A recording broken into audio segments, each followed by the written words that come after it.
Anandeshvarii. By the way, namaskar. Namaskar. And we are inside this beautiful building, which is the guest house, Ananda guest house, on Ananda Kalyani master unit property, which is this piece of heaven that we see around, still greenish. And how did you first hear about this community? I first heard about it in Brazil. I used to live in a sibling community of this one there. And I heard about all the activities that were going on here, the Festival of Bliss. And it was very enthusiastic for me at the time. I was very isolated there during COVID time in the other community there in Brazil. And, you know, the idea of a vibrating community, vibrating, exciting activities all year round, it made me, feel attracted to move to such a vibrant place. And yeah, a few months later, here I was. And what was like the first steps you did into this place? The first steps here, I used to help Amurt, which is the association connected to the social service, to help the ones who are most in need. And we developed several projects there, like quality time with the elderly people in the elderly homes in the village, 2 of them. Cozinha Solidária, which is a project where we cook for 50 people every week, and we deliver it in Covilhã to the local agri-food, which is another association that distributes for the ones who are registered there. Also helped to set up this refugee project. We host till now 2 families, 2 refugee families, the first one from Syria and the second one from Afghanistan. And I'm still doing all of those. I have passed on to other functions inside, but the prison project I'm still connected with. So once a week we go to the local prison in Covilhã and offer some sessions of meditation and yoga classes. Yeah, those were the first accomplishments here. And these are activities that you led from being part of this community, like from people from this community? Yes, there is a structure, right? And everyone who comes here know already where will be allocated at. I came directly to Amurt, from which I moved on after a while, but everyone that comes here has already a team attributed. So helps in this section or that organization, or even on the land, on the teams that are organized on the land. Yeah, and everyone collaborates in their own way. Of course, guided by their mentors, their leads, to develop the project as a whole. And in these early days when you just came here, what values did you find that you were very aligned with? The values were already there because we have a strong base in Ananda Marga philosophy. Ananda Marga is a Dada, I might have explained you already. It's a social spiritual organization founded in India in 55 by this special person called Sri Anandamurti. And he was the one who set up the values that we still in this project we follow and cherish. And I've heard about it in Brazil when I was living there, firstly in a big city, and then when I moved to the sibling project of this one, then I could embody even more the values. So it was not that I got to know or got acquainted when I arrived here. So it was something that I was practicing, I was living before. Yeah. Like, what kind of value did you say, oh, this is something I want to be around, these values or these people, or have these values be more, taking more part in my life, for example? Right. There's two important things here. There is the main spirit of Ananda Marga philosophy, which is self-realization, so your own self-development, along with the service to the other. So one does not go without the other, right? I cannot develop myself if I'm not connected to others or to Mother Nature or to the Supreme Consciousness, right? It's all one, so it goes along. Helping others, I help myself. Helping myself, I help others, and this way we go. This is very important to me, not to separate both. So we do service as well as we work on ourselves. And the other important thing for me, which I just forgot.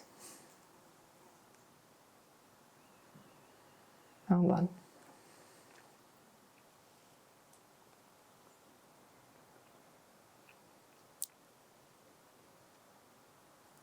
I wanted to say this, and oh, I know.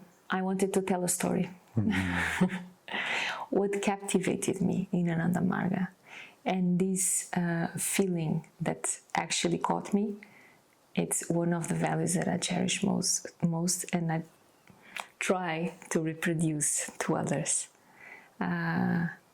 What I felt when I first started to go to the collective meditations of this group in Rio de Janeiro, in Brazil, was this sense of family. But family in a very beautiful way, family in an inclusive way. I could be whoever I was at the time. They would accept me. They would embrace me, you know? I wouldn't feel any judgment or sense of separation, you know? And that was very beautiful, and it was what actually captivated me. I felt, okay, here I am at home. Here I can be who I am, and I'm accepted. I belong. It's quite strong, but yeah, they like me, you know? They just not tolerate me. They like me. They embrace me, you know? It's important. Yeah. And that is very beautiful, and I feel that everywhere I go in the world, that is an Ananda Marga space, you know? That is very beautiful. That is really astonishing. Yeah, and I guess I'm not the only one saying this, so there is something there. I don't know if Dada shared about this, but there's a mantra that we sing very much, Bhavanam Kevalam. That means, roughly saying, that love is all there is, love is everywhere. And one can feel that. Even if you haven't practiced it before, this kirtan, this mantra, when you walk in Ananda Marga space, you feel there is love. There is this essence that attracts the beings to be there, to feel at peace, to feel home. Yeah. I already feel it. Just being here a few hours.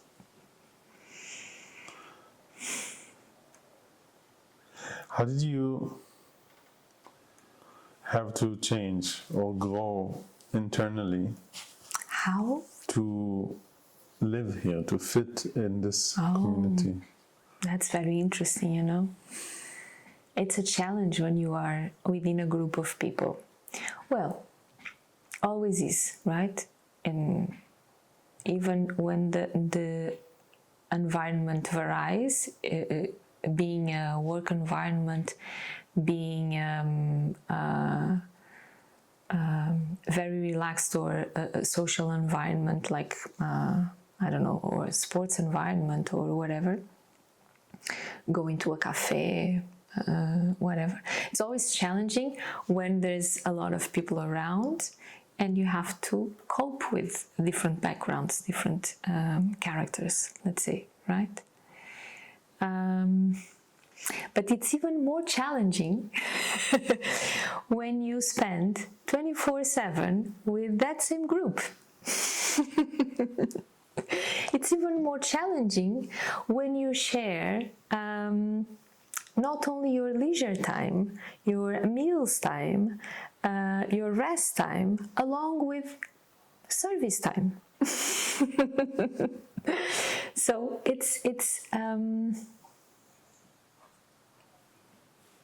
I think one of the most challenging challenges in living in such a broad environment is all the time you are being requested to bring up the harmony, you know, this overcoming the conflict, because of course nobody is made of iron. We are, of course, there's points that we do not agree, there's some friction, whatever.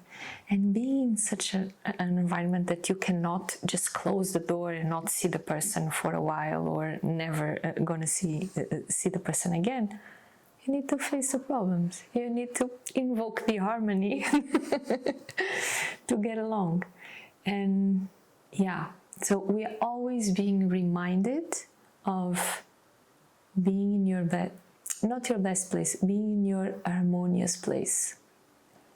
Can you like specify, oh, I went in this way, and that might have caused a bit of conflict, either internal or external. Mm-hmm. And then maybe like there's something you've learned or you noticed that needed to change. Oh my God, there's a lot I need to change. And it did, and it allowed you to like be to look at it and to work on it. Yeah, what has been more present lately, and when I say lately is, I don't know, a couple of years, let's say. I had been, well, it's quite a while, but it's still here, but it's much better, I would say.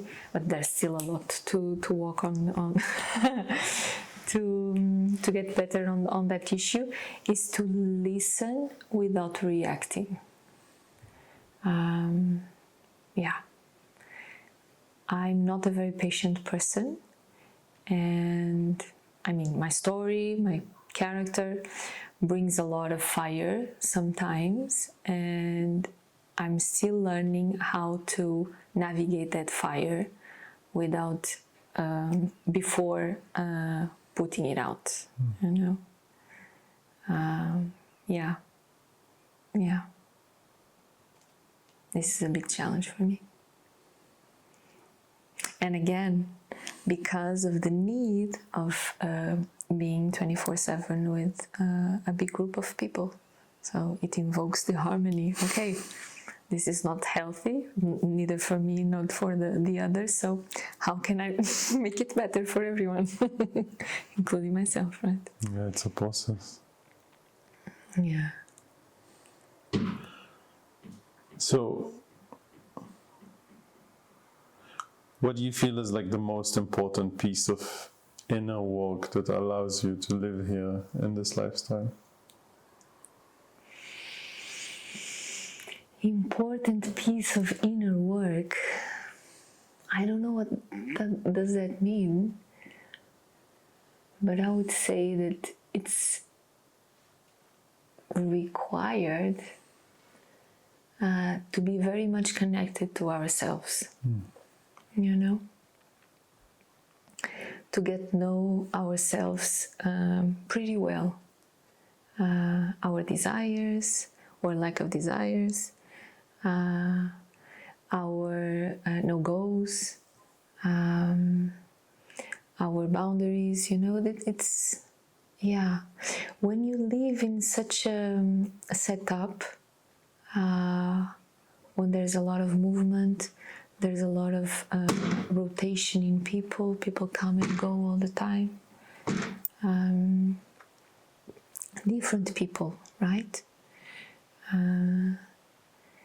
You have to really practice getting to know well yourself, so you don't, how to say, you really know what is yours and what is others. What I mean ours or others is by our own responsibility, our own feelings or actions, or, you know, what is really mine and what I can act on, and what is others, and I can just suggest to whatever. So yeah, I think this is a very good piece of a very good tool in such environment, and that comes, and here is the link, no, that comes through the spiritual practices, you know, that comes disconnection with ourselves come through the connection with the greater, no. So it's by refining that, by keeping track, by following up, by persisting in the spiritual practices, we can access deep inside. And yeah, we can be more attentive to us and to the environment, no? Yeah. Did your sense of self change from living in community? And if so, in what way? It did, very much. It did. It did. I have a friend there in the other project in Brazil that used to say that living in such a project means living in a blender, you know, this bzzz, because it stirs up, it brings up so many things. You are constantly being challenged, no? And it's a faster way of facing what is there. There's no way of putting it under the rug. It's very difficult to do that, you know? Yeah. Yeah. So for sure it have brought a lot of things to my consciousness that I wasn't aware of. It's not an upgrade. How do you say, an accelerator of growth. So you see yourself differently now from living I here? see myself differently. In what way? Like how does your sense of identity in a way? From before being here to being here now? It might be antagonic what I'm about to say, but in a way, I feel like I'm much more selfless, much more attentive to what is around me, and on the other side, I am very much attentive to what is in here. So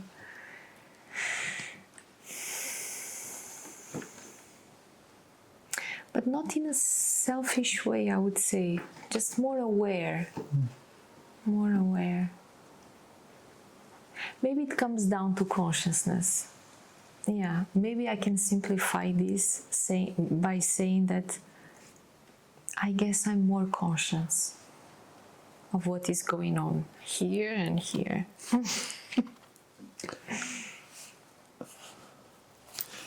And how does this place organize, like in the day to day?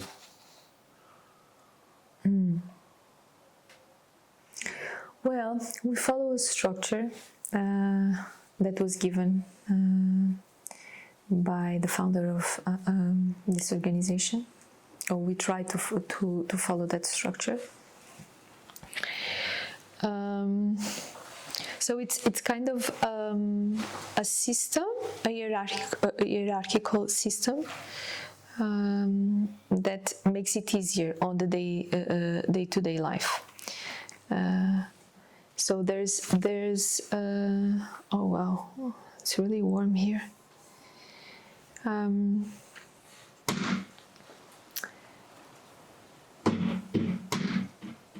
How can I put this in simple words? Well,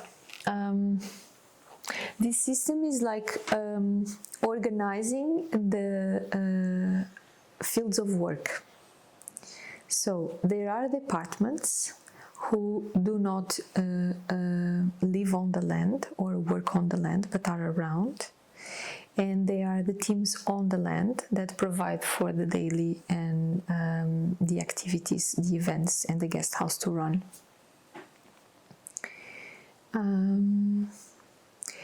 And there's a rector, who is Dada MP that you met today. Then there's the executive committee, which is a kind of a council to the rector, so helps the management. And then there's currently, I mean, it might change. How to say, short term, let's say. Then there's the operational manager, and then there are several teams on the field. There's teams that are reporting directly to the operational manager, and there's teams that report to the executive committee directly, or to one of the members of the executive committee. Oh, that must say that the operational manager also belongs to the executive committee, or is part in it. On the field we have communication team, events team, guest house, meaning visitors and accommodation. We have logistics, we have maintenance, we have kitchen, we have agriculture. Nowadays it's a team on the field, but should be in a while a department.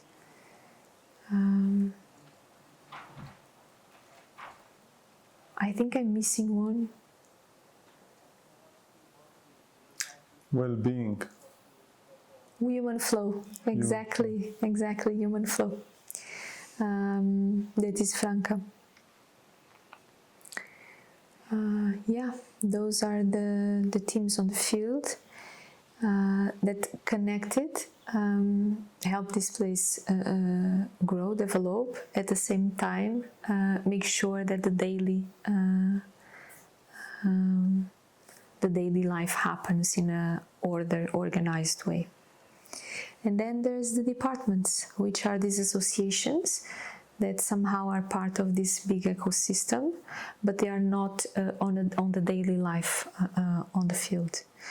Who are AMURT, this social service association. Then there's Ecoativo, the plants and the animals preservation. And then there's PRIP, who is responsible for the socio-economical development of the region. So there's a different proposal for the current system, and they actually have a great work done in the region of Cova da Beira, which is this broader region here. Then there's Artivos, which is responsible for the arts and culture. Agriculture should be here, but it's still one team on the field. And I guess for now, those are the ones that we have active around. It's a lot. It's a lot. It's a big project. It's a lot. So our focus is not on the community. The community is a consequence of development of the project because we need people, right? But actually what we want is to reproduce this new model of society that we want to implement outside, being a model to inspire others, right? And this is what the other centers also do. Yeah, try.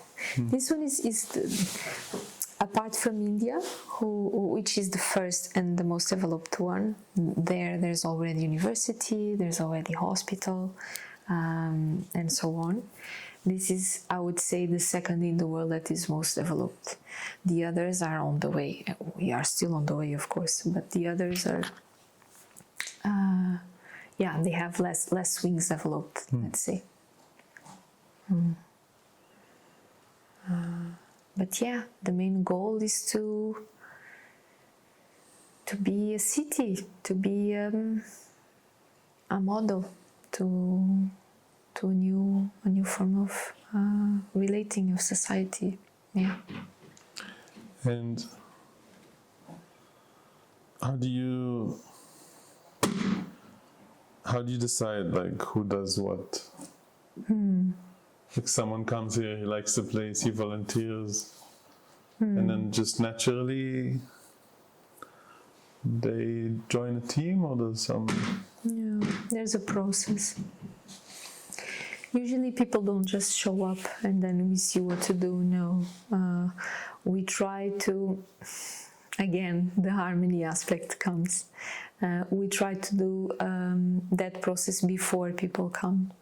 Of course, if people can join for a while just to feel if it's a good match, even better. And then we go through the process. But most of the times the process happens before people arrive.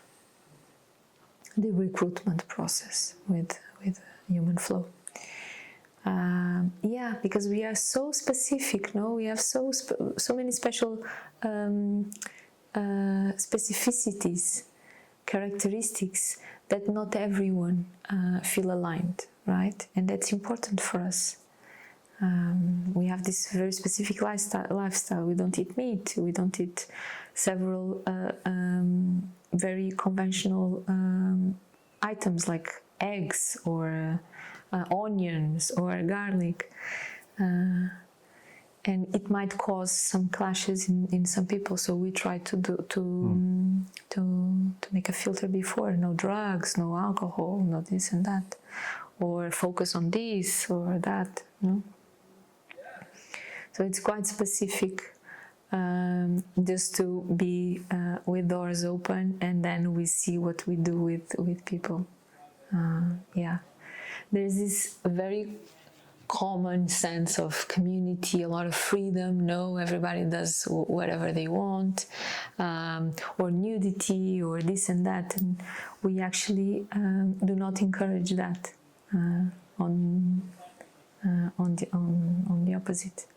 So it's quite the expectations might not be so aligned when people arrive, right? That's why we need to do the process before.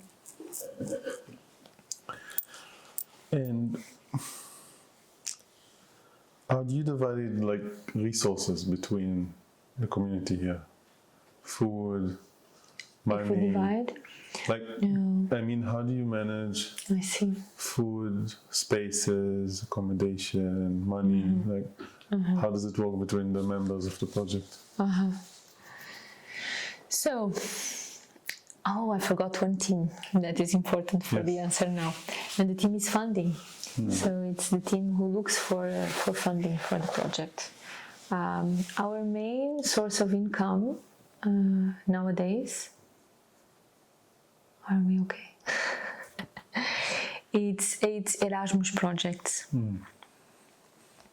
We do a lot of programs with youth. We receive groups of youth, and we deliver some programs to them, of course, related to our values here: spirituality, sustainability, and so on.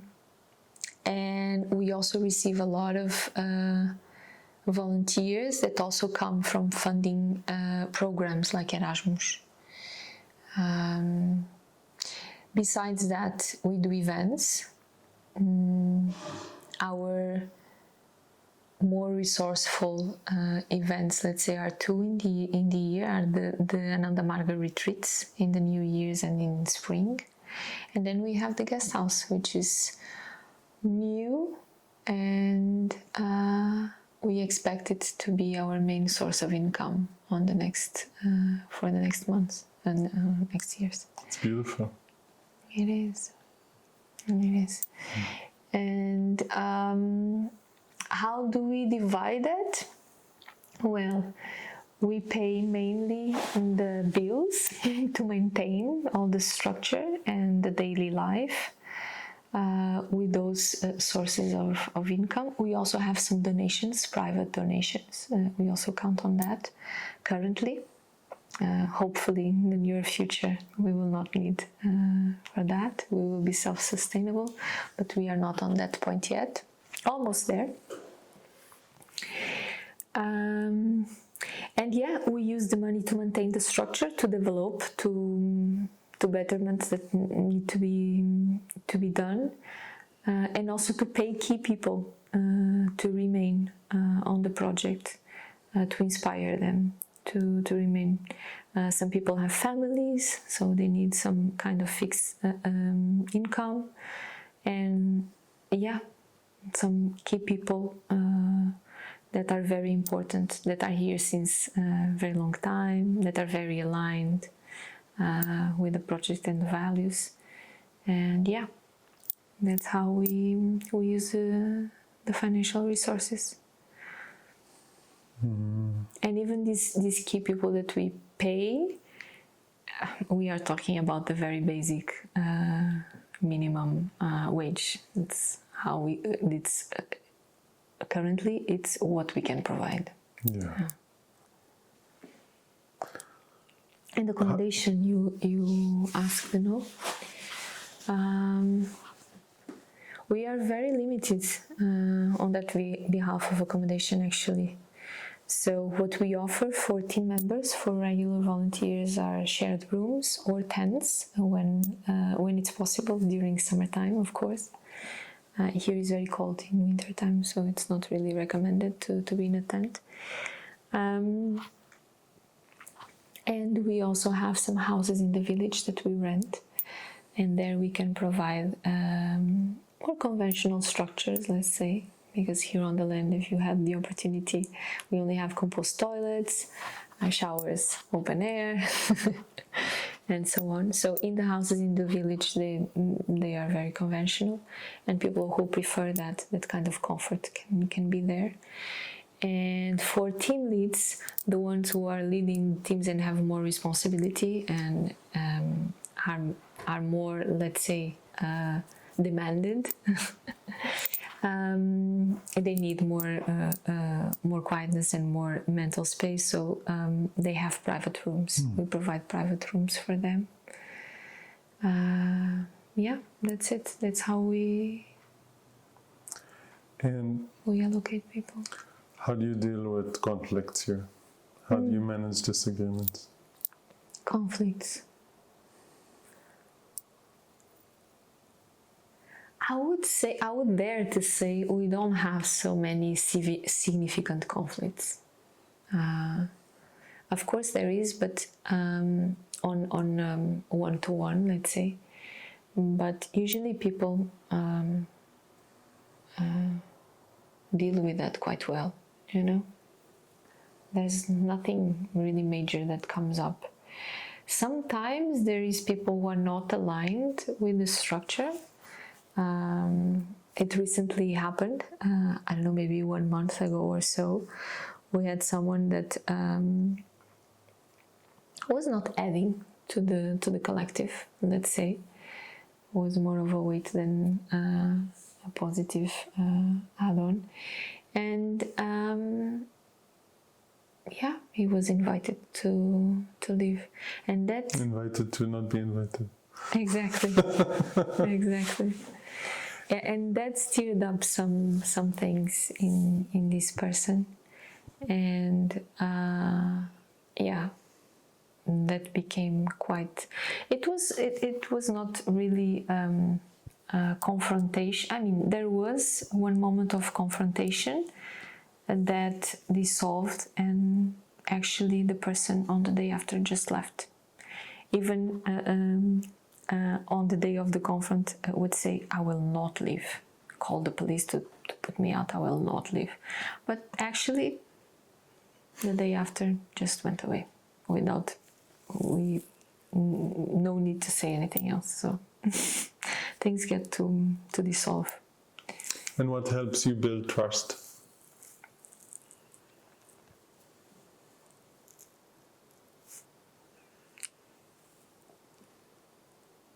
I would say this participation in everything that we do. It's very common, you know, common in the sense that everybody is interacting in every activity. I think that can bring trust. Yeah. I don't identify one thing that we do with that purpose, you know. Yeah. Maybe seeing coming out of the shower or washing dishes or mopping the floor, or, you know, build some kind of inherent trust, or being with your eyes closed for a certain period of time, you know, sitting on the floor, maybe can bring some okay, just another human being. Is there anything that you know now that you wished you'd known at the beginning when you just got here? Oh, yes. I mean, I think I was very much naive in the sense of, big community, a lot of people, that will be fun. No? I thought, that there will always be how to say, uplifted energy. And actually what brings more people is more opportunity of growth. Is more opportunity to invoke the harmony. So, yeah, if I would know that it would require that, maybe I wouldn't be so upfront in moving here, let's say. Also, one thing, more practical thing, is I don't drive. So I'm very dependent here. If I want to go outside, do something, I need to convince someone to come with me, or at least to give me a ride. And that I wasn't counting on, you know? I thought I could be more independent with public transportation here, but it's not the case. No, it's very hard. So yeah. What tip would you give someone that's just about to make their first steps into a place like this? Oh, another thing, coming back to the last question. I wouldn't expect as well to feel the need of having more people on my age or older. The great majority are very young people, no, that are looking for this experience of living in a community. It's what is more attractive to them. And people over 40 are not so common around. And I didn't think about it, that at a certain point I would feel that I would need other kind of interaction. And yeah, so it was something that was not there as if I knew. Yeah. One tip. Oh my God, just one. It's coming, but which one?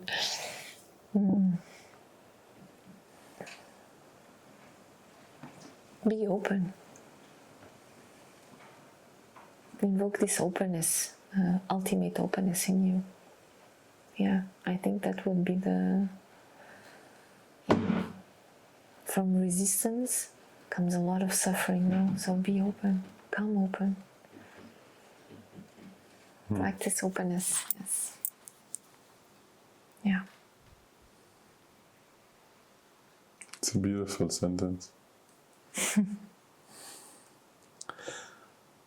Were there moments where you felt it almost is not going to work out?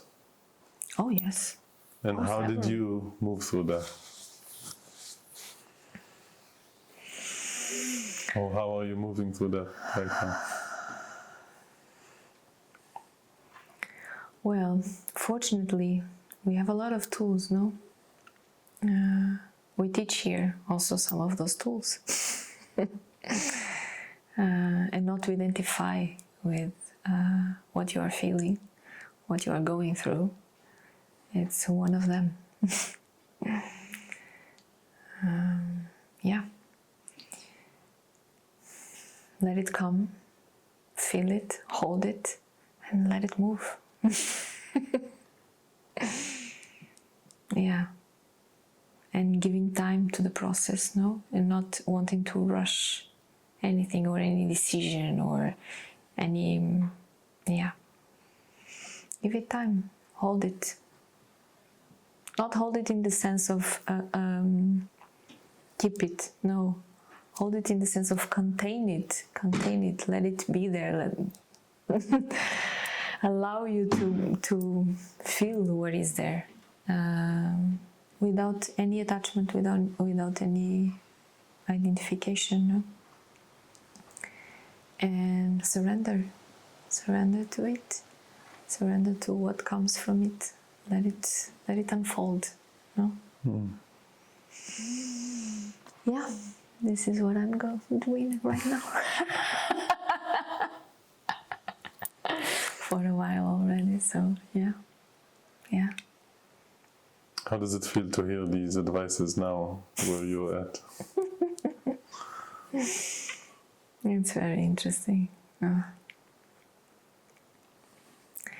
It's very good to be reminded of my own, of my own words, my own process, my own advices. Yeah. It's a practice to remind that every day, actually. What do you feel like? Yeah, sorry, continue. What is it? Someone's walking. Oh, okay. What do you feel were like the biggest challenges you had here?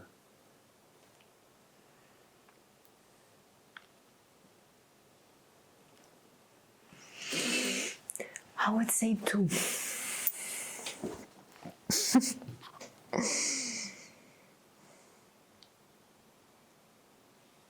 They're very intimate. I'm gonna share some Please.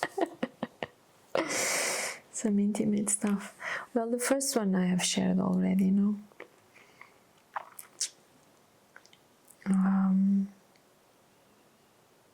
The loneliness. Yeah. Yeah. And that comes from a frustrated expectation, you know?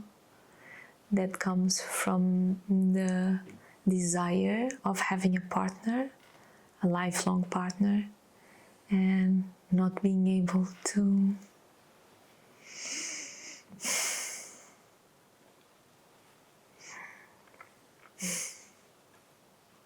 so counting on that to fulfill the loneliness, you know, in such a setup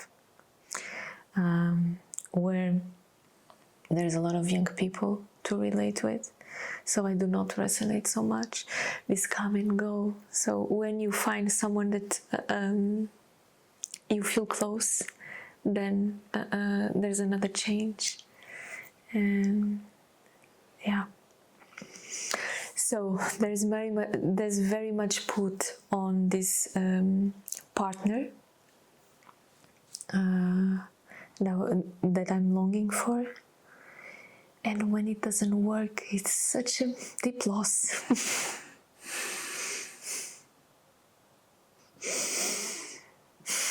And you experienced it recently?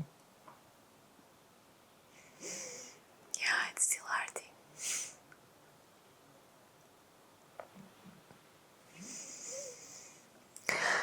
Oh, that's one.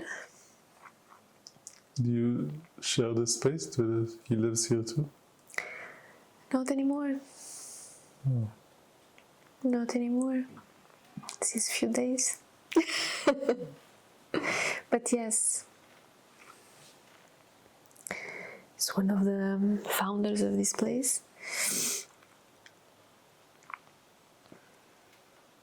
And yeah. I'm sorry.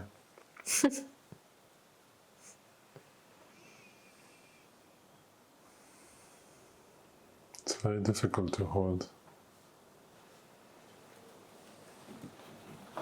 It is very difficult to not think of my own well-being, you know, not only think of my own well-being, to think of the greater, you know, what is the best, what is the greater good, for the greater good.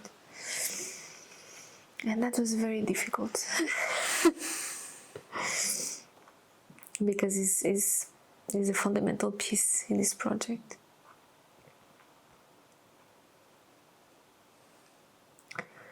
So it was very difficult to still interact with the person that you are trying to how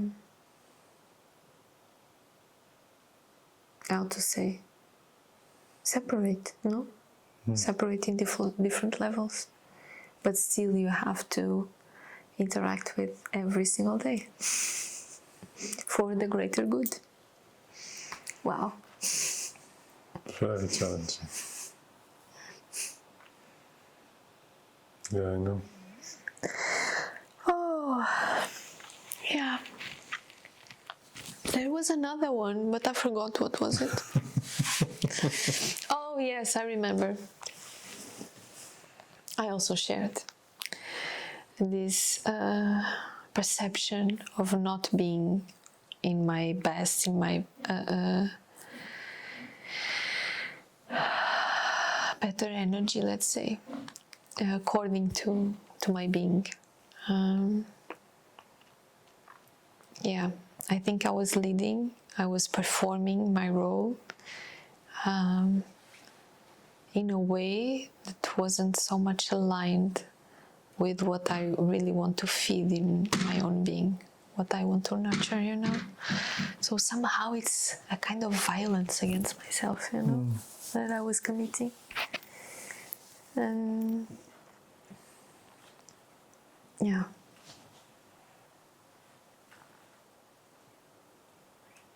Am I supposed to share such intimate things? What you gonna do with that? I don't know. Hopefully it will not get public. I think I will ask you, but most of it, I just processed the interview, the text, and then some of it, I ask similar questions. So I will use social media to, this is how different people answer these questions. Some of it would be like a short 1 minute about this place. And this is what I say now. I don't know what I'll say in a year or two. Oh my goodness. Protect my, my integrity, please. I'm trusting you. Yeah, I will ask you. I will ask you. And this is a gift also. Like, I know I've lived in community also for many years. It's very hard. We fall in love, we break up, we act horrible sometimes.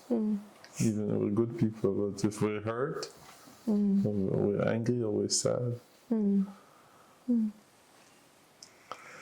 especially with these devices, like we're supposed to present this like all-American dream of community, but It's so trendy now, no? yeah, I think it's a gift. It's a gift to show. Like I am not a 25 years old who wants to live in community because it's shiny. Like I grew up in a community also, and I hope this project we'll go a bit deeper.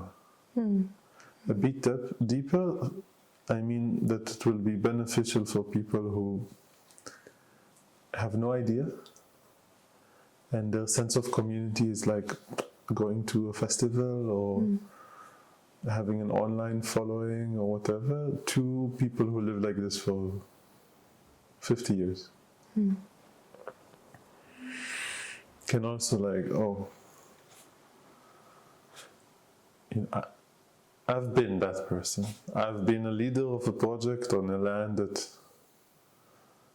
I own, and we had a community there, and my partner fell in love with the guy who lives in the room in front of us. And then we went through all the drama of that, and then people leaving, and then there's a business that we're all running together. Yeah, I know. So here it's also recorded. You don't have your face there. Yeah. Yeah, maybe I should. I mean, because I'm not on my best place, I don't want this to be the face of this project, because it's much beautiful than my current state. It's just one individual going through a lot. That's it. So the project is much bigger than this. Yeah. Yeah, I don't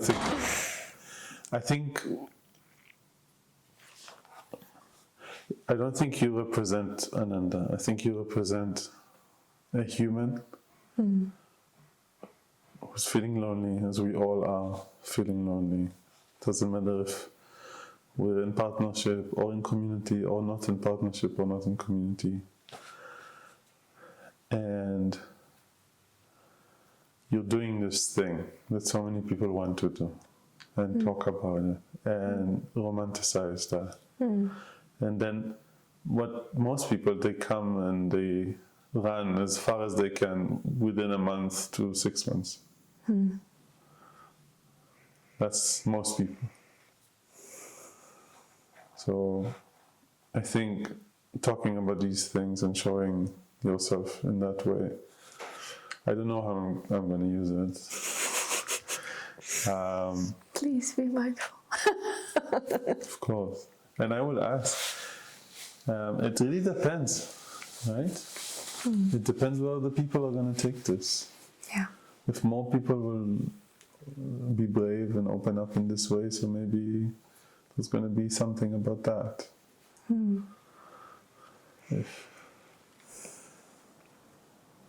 For now, it's also a first date with Ananda. I don't think I will know anything from 6 interviews. Yeah, but at least I see that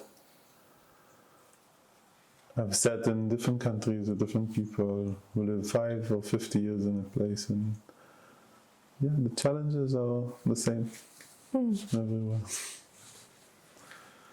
And the solutions are also the same. And that's beautiful for me to see.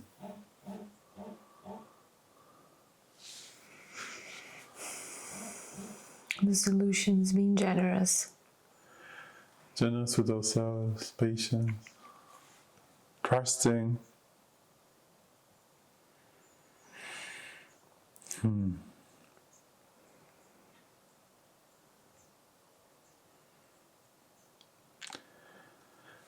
There is more? Come on. A little bit. Is there do you have rituals or events or something that shapes the culture of this community? Yes. We have practices, regular practices. I think Dada is the most convenient person to share, no? I mean, I can talk about them, but... I mean, yeah, talk about it a little bit. Okay.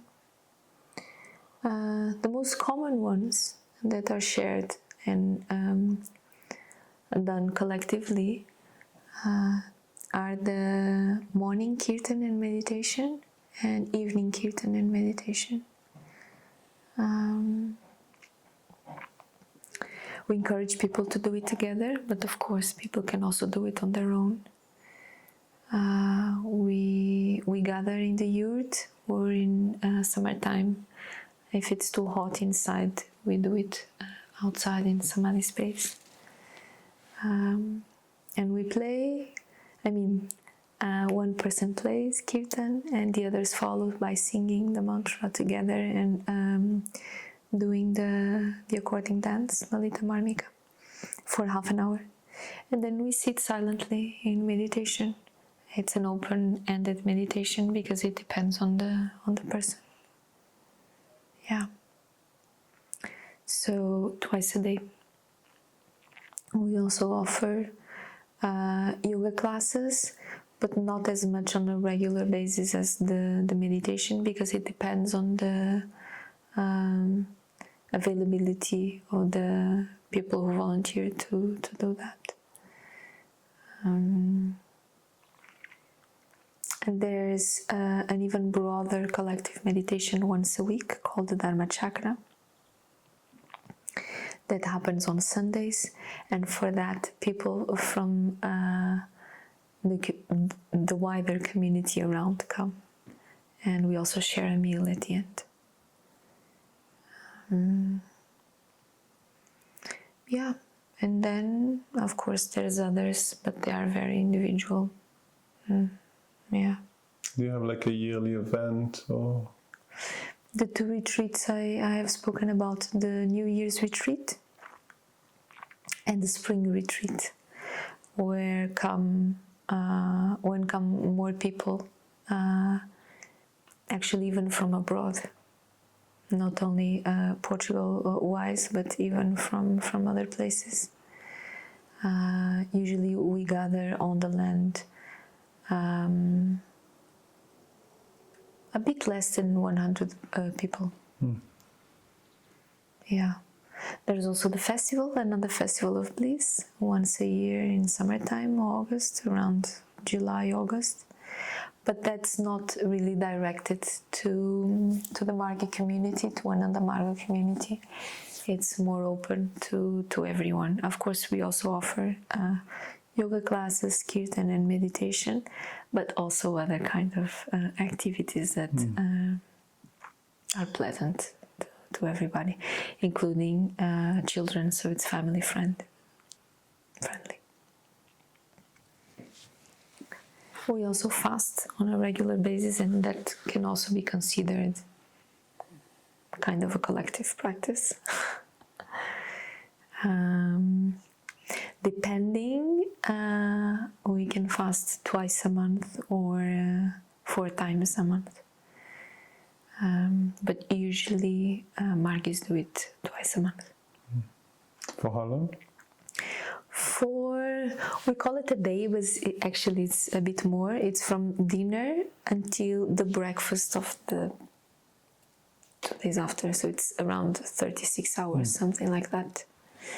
So it's on Ekadashi, which means 3 days before the full moon and 3 days before the new moon. Yeah. Thank you.